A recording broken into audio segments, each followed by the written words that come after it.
Hey all, hope you all are doing well. Myself, Dr. Amit Maheshwari.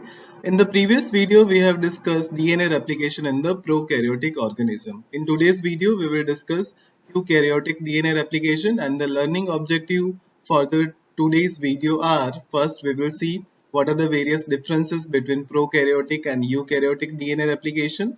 Then we will see what are the various enzymes required for the eukaryotic DNA replication, and in the end we will discuss main process of eukaryotic DNA replication along with the various multiple choice question asked from this particular topic in various NEET PG exams. So before going in the detail, please subscribe my YouTube channel, that is Biochemistry Basics by Dr. Amit, and don't forget to press the bell icon so you can get all the notifications from it. So eukaryotic DNA replication resembles to that of prokaryotic DNA replication, and it proceeds in the same way as that of prokaryotic DNA replication, but it is not identical to that of prokaryotic DNA replication. Rather, we can say that eukaryotic DNA replication is more complex as compared to the prokaryotic DNA replication. So first we will see what are the various differences between prokaryotes and eukaryotes DNA replication. So the first difference is related to the shape of the DNA. In the prokaryotes, shape of the DNA is the circular one, while in the eukaryotes it is the linear one. And origin of replication, in the prokaryotes there is a single origin of replication, while in the eukaryotes replication occurs at the multiple sites. So there are the multiple origin of replication. Now the third difference is related to the DNA polymerase, which is the main enzyme responsible for the DNA replication. In the prokaryotes, this DNA polymerase are designated as a Roman numericals, that is 1, 2 and 3, while in the eukaryotes DNA replication they are designated by Greek numerals, that is alpha, beta, gamma, delta and epsilon. So in the prokaryotes there are the 3 DNA polymerase enzyme, while in the eukaryotes there are the 5 types of DNA polymerase enzyme. Now the fourth difference is related to the SSB proteins, that is single strand binding proteins, which prevent the re-annealing of the DNA strands. So in the prokaryotes, single-stranded binding proteins, there is a cooperative binding to the single-stranded DNA. While in the eukaryotes, single-stranded DNA binding proteins bind at the replication fork. The fifth difference is related to the RNA primer. In the prokaryotes, RNA primer required for the synthesis of both strands, while in the eukaryotes, DNA polymerase alpha has a primase activity and it initiates the synthesis of both lagging strand and leading strand. That's why DNA polymerase alpha is also called as a initiator polymerase in the eukaryotes. Now, another major difference is related to the DNA polymerases. So, the major polymerizing enzyme in the prokaryotes is DNA polymerase 3. The major elongation process is done by the DNA polymerase 3, while in the eukaryotes, major polymerizing enzymes are DNA polymerase delta and DNA polymerase epsilon. Alpha is called as the initiator polymerase, while elongation will be done by the DNA polymerase delta and DNA polymerase epsilon. Then proofreading. So in the prokaryotes, DNA polymerase 3 has a 3' to 5' exonuclease activity, so that any wrong base is removed and the correct one is added. While in the eukaryotes, this proofreading activity is done by the DNA polymerase delta and epsilon, which both have 3' to 5' exonuclease activity. And the gap filling in the prokaryotes is done by the in the prokaryotes, RNA primer is removed and the gap is filled by the DNA polymerase. While in the eukaryotes, RNA primer is removed by the RNase H and flap endonuclease N1, and the polymerase beta is involved in the gap filling and in the DNA repair. And the inhibitors of the prokaryotes DNA replication are ciprofloxacin and novobiosine. They both inhibit the topoisomerase enzyme. While in the eukaryotes, etoposide and adriamycin inhibit the topoisomerase enzyme. And there is a one particular end replication problem is there in the eukaryotes, while there is no such problem occurs in the prokaryotes. In the eukaryotes, it involves the synthesis of telomerase. Fine, so that is the end replication problem seen in case of eukaryotes. So these are the major differences between prokaryotes and eukaryotic DNA replication. Now we will see what are the main enzymes required for the DNA replication in the eukaryotes. So this table is very important if you want to understand DNA replication in the eukaryotes. So there are as we have discussed, there are the 5 types of DNA polymerase enzymes are available for the eukaryotic DNA replication, and they are designated as a Greek numerals, that is DNA polymerase alpha, beta, gamma, delta, and epsilon. Now we will see the function of this DNA polymerase. So the DNA polymerase alpha, as we have discussed, that it is initiator polymerase. So the initiation of DNA replication in the eukaryotes will be done by the DNA polymerase alpha, and it is involved in the synthesis of RNA primer. While in the prokaryotes, RNA primer was synthesized by primase enzyme itself, which is DNA dependent RNA polymerase enzyme. While in the eukaryotic, this primer is synthesized by DNA polymerase alpha. It will add a stretch of around 20 nucleotides to the primer, and it doesn't have any exonuclease activity, so it doesn't take part in the proofreading activity. So this thing, you have to remember that DNA polymerase alpha has a primase activity and it will synthesize the RNA primer, and it doesn't have a exonuclease activity. And the second DNA polymerase is DNA polymerase beta. This DNA polymerase beta will be responsible for the DNA repair. It doesn't have any other function. It is involved in the DNA repair. And the third DNA polymerase is DNA polymerase gamma. This DNA polymerase gamma is particularly important for the DNA synthesis in the mitochondria. This thing is very important, and it is frequently asked in a various multiple choice question that DNA replication in the mitochondria is carried out by which DNA polymerases. So the answer is DNA polymerase gamma. It is involved in the mitochondrial DNA synthesis and it doesn't have any exonuclease activity. Fine. So that is the third DNA polymerase. Now the main DNA polymerase enzyme which is going to carry out DNA replication in the eukaryotes are DNA polymerase delta and DNA polymerase epsilon. So DNA polymerase delta is involved in the lagging strand synthesis, while in the prokaryotic DNA replication it was done by the DNA polymerase 1.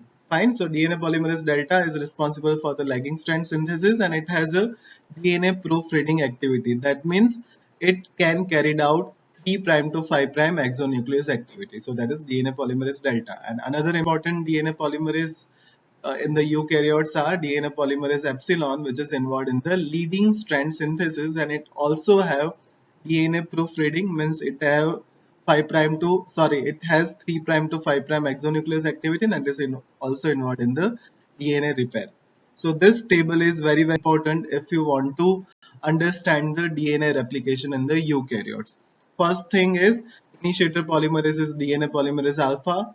Then uh, enzyme responsible for the DNA replication in the mitochondria is the DNA polymerase gamma. Then enzyme responsible for the elongation in the eukaryotic DNA replication is DNA polymerase delta and epsilon, which is also having proofreading activity. And DNA polymerase involved in the repair is DNA polymerase beta and DNA polymerase epsilon.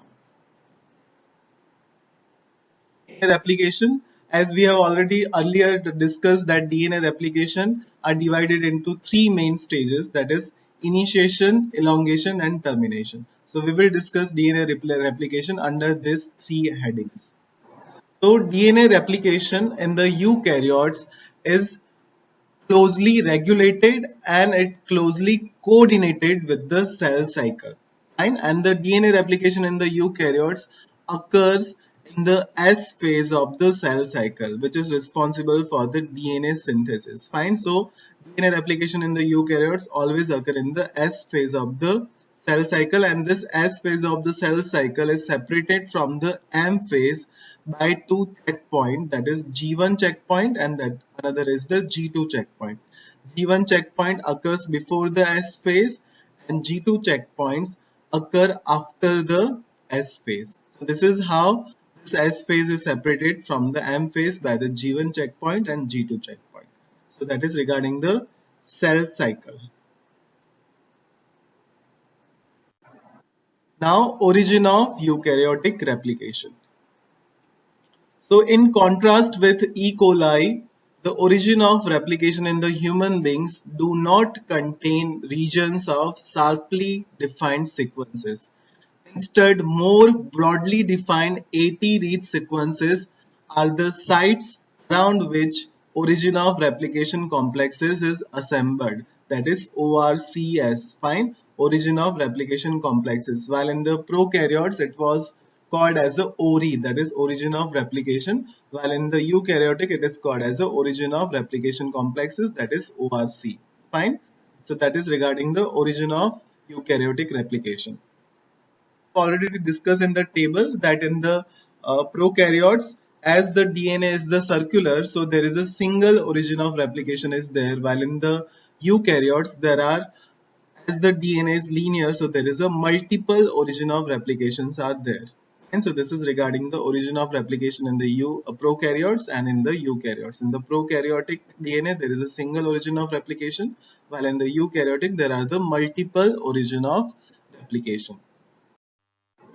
Now, initiation process. So first step in the initiation of DNA replication in the eukaryotes is the assembly of origin of replication complexes. So assembly of the ORC is the first step in the preparation of the replication. In human beings, ORC is composed of 6 different proteins, each homologous to that of DNA A protein, which is found in the prokaryotes, which will form a hexameric structure. Fine. As it is hexameric structure, so there is a presence of 6 different proteins in the ORC, which are homologous to that of DNA A protein, which is seen in the prokaryotes. So the first step in the initiation is the assembly of the ORC. The second step in the initiation is recruitment of helicase by licensing factors. So as we know the function of helicase, that it is required for the unwinding of the DNA. So second step is the recruitment of helicase by various licensing factors. So after the ORC has been assembled, additional proteins are recruited, including cell division cycle 6 and cell division cycle T1. So these are the additional proteins which are recruited, and these proteins in turn recruit another hexameric helicase having 6 subunits, which is called as a mini chromosome maintenance protein. Fine. So this proteins, that is cell division cycle proteins, they will recruit hexameric helicase which is having 6 subunits, which are called as a mini chromosome maintenance protein, and the numbers are given MCM2 to MCM7.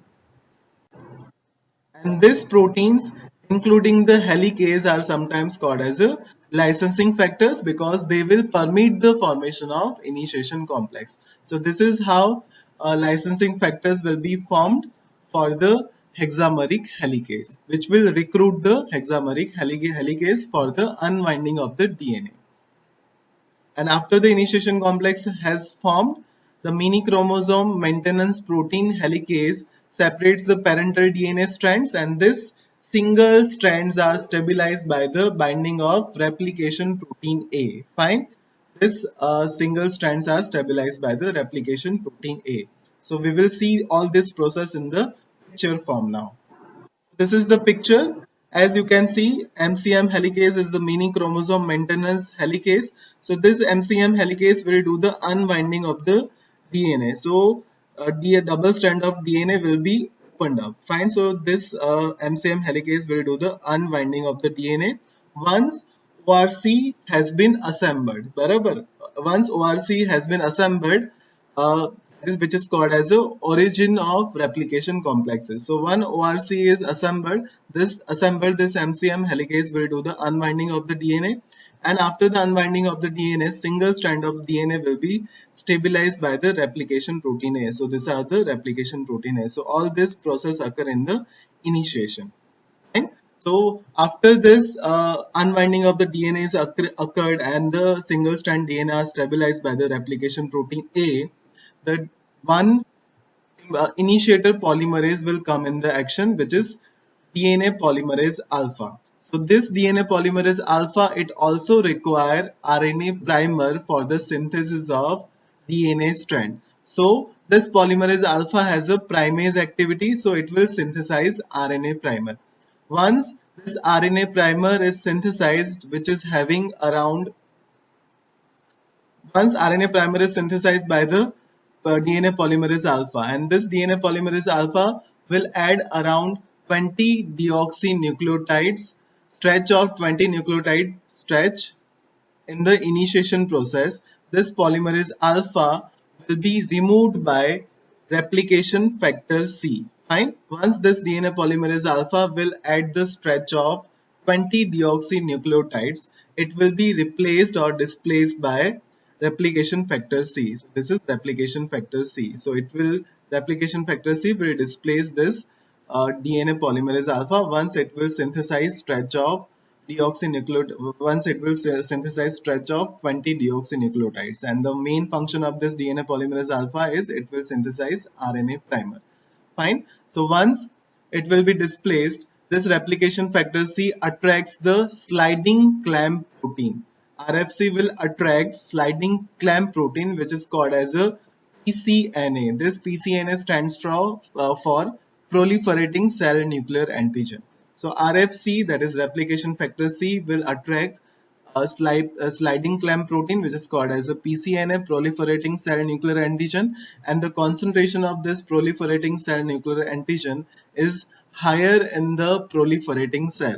And the main function of this proliferating cell nuclear antigen is it increases the processivity of another two main DNA polymerase enzyme, which is required for the synthesis of leading strand and lagging strand, that is polymerase DNA polymerase delta and DNA polymerase epsilon. DNA polymerase delta is important for the lagging strand synthesis, while the DNA polymerase epsilon is important for the leading strand synthesis, and both have 3' to 5' exonuclease activity. 3' to 5' exonuclease activity. So they will be also playing important role in the proofreading. So this is how elongation process occurs in the DNA replication in the eukaryotic cell. So we have seen initiation process, which is done from the assembly of the ORCs, fine, then recruitment of the MCM helicase, then stabilization of single strand of DNA by the replication uh, protein A, fine. After that, there is a synthesis of RNA primer by the DNA polymerase alpha. Then this DNA polymerase alpha will be displaced by replication factor C. Then there will be the replication factor C will attract the sliding clamp protein, which is called as a PCNA. This PCNA will increase the processivity of polymerase delta and polymerase epsilon. So this is the elongation process.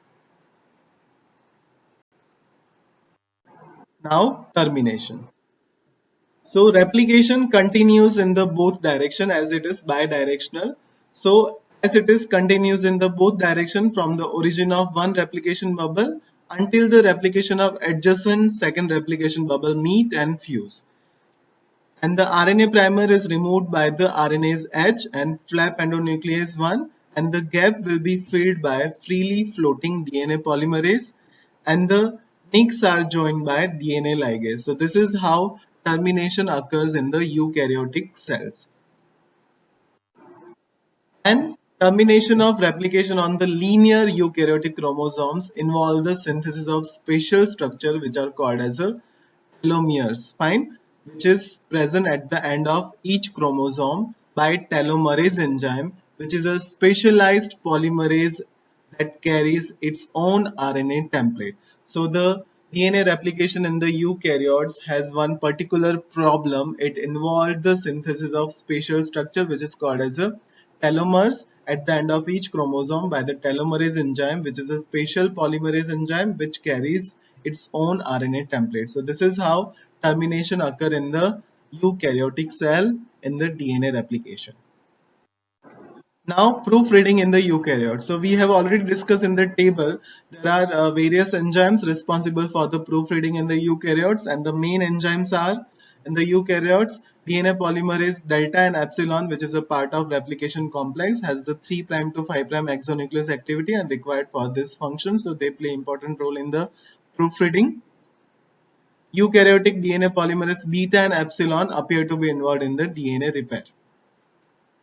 The polymerase gamma, which is located in the mitochondria, therefore its function is related to the replication of the mitochondrial DNA, but it doesn't have any 3' to 5' exonuclease activity, so the chances of mutation are higher in the replication of mitochondrial DNA because this polymerase gamma doesn't have 3' to 5' exonuclease activity.